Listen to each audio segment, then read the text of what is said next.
coaches. How is it important for you guys to come out and live up to that hype? Is that something y'all talk about? Or just go out and just play or just to get the win? We set standards for ourselves. We want to be, the best O-line in the country. So yeah, we work hard to be that.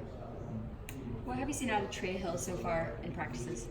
Trey Hill, he's been developing a lot, getting a lot better, getting more demonstrative in his calls, making sure we go to the right mic point, things like that, and seeing protections, things like that. He's just building more confidence. He's getting a lot better. How eager? I mean, just so much has gone into this. How eager are you to finally get out there? And when does the relief? When does the fun start? When does the build-up start for you? I would say probably Friday when we get on the bus and fly over there. That's when it starts to build up. But I'm excited to play against somebody else. We've been banging against Red this whole camp. So I'm excited to play against somebody else. Did you watch the Week 0 games? Was that kind of odd to see maybe a rival out there playing already? Did it make you want to put him on, or were you wanting that extra week of prep? Yeah, I was excited to see it. It just told me that college football was back, so I was excited. In what specific areas have you seen Trey grow from last year to this year? So last year, I guess playing center is already pretty difficult. Playing offensive lineman as a freshman is pretty difficult, but playing center is extremely difficult, I feel like, because you have to make all the calls. You have to make sure the whole offensive line is on the same page. And his transition from last year to this year, just being more of a leader at that spot, being more confident in his calls. How curious are you about the game plan and what the offense does? I mean, you've obviously been in all the scrimmages. You've seen the new offense. Is there a part of you that's just as anxious as Georgia fans to see what Coley and Jake actually dial up? I'm excited to see what some of our skill players want to do. We lost a lot last year, so I'm excited to see. I mean, we kind of know a lot from the offensive line standpoint. We got a lot of guys coming back, but I'm excited to see what the skill guys do. Who are some of the young guys? You mentioned that. I mean, who are some of the guys that you're curious to see how they do under the lights for the first time? Just all the receivers that just came in. Excited to see what the tight ends are going to do, and especially the new running backs that are here. You go against this defense every day. What is it about this group of defenders that, I don't know, maybe even surprise fans or that kind of thing? Say it again. Now, as far as the defense goes, you go against guys every day. What do you think about those? The way they play might surprise some people this year?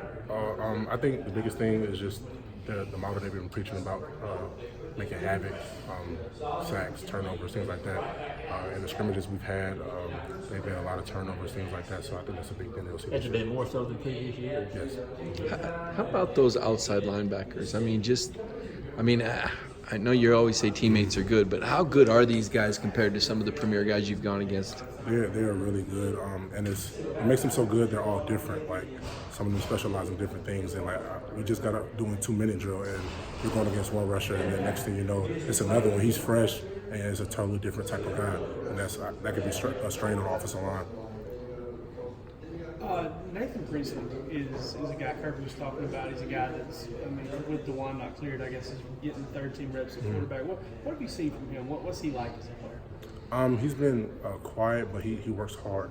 That's one thing I noticed. He comes to practice every day working hard. He's trying to learn the plays. It's hard, as a freshman quarterback trying to learn the plays, but he's doing a pretty good job. How about you? I know we talked to you about being more vocal. How's that gone for you? Is it normal still, or do you still have to focus on trying to be loud and be assertive? It's starting to get better. Like when I see things now, it's a little more natural. I'm still working on it, but it's a little more natural than before. You came in with Isaiah Wilson, right? Same class. What do you make of his development in terms of, obviously, you guys are bookend tackles. He had to take a redshirt year. But where is he, you think, in terms of his game? Isaiah, he's came a long way from when he first came in as a freshman. He took his redshirt year. He worked hard, and right now he's playing. He's one of the best, offensive line on our team. Who are some of the young tackles that we might see? I know you guys rotate, but who are the guys working behind you that have impressed you in fall camp? DeMarcus Hayes, he plays tackle. Jamar, he got hurt, but he was doing pretty well before he got hurt. And then some of younger guys, Xavier Truss, he's been doing pretty well, and also Owen Condon. How much teaching do you get to do with those guys? I mean, are you out there constantly in their ears? Is it something where you watch film later?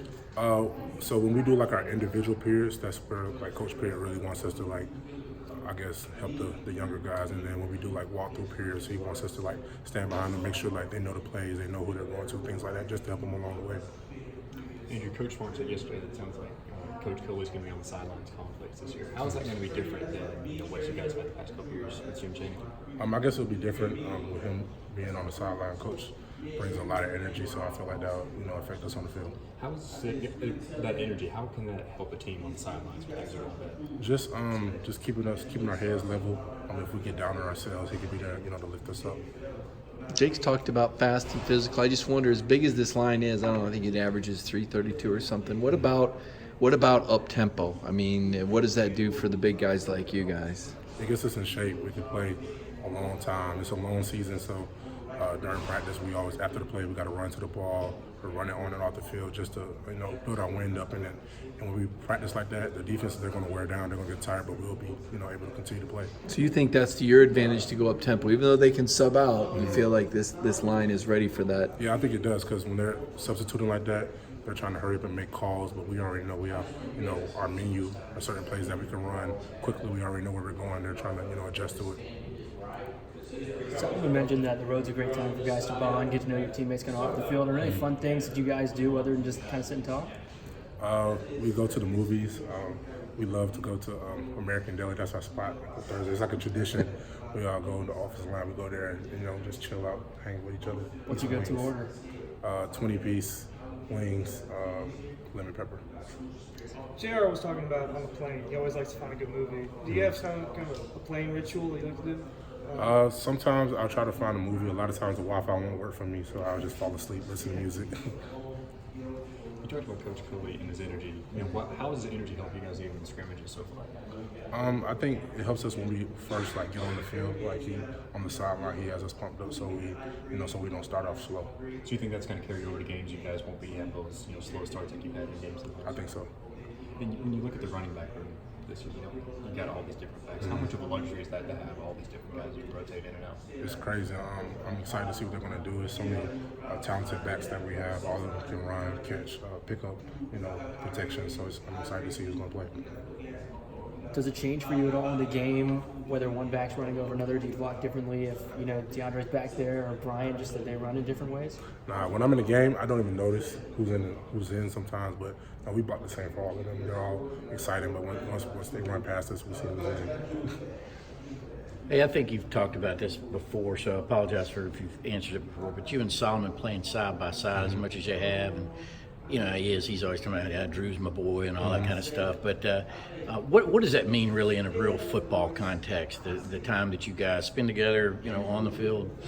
It's just in the last couple of years. The camaraderie as an offensive line makes us play better as a unit. I understand his strengths, his weaknesses, and vice versa. So when we're on the field, there's certain things that we don't even have to say. We already know what block we're doing. We already know what technique we're doing. Versus if we just came in, we would have to communicate those things. But we just kind of already know it because we've been playing together so long.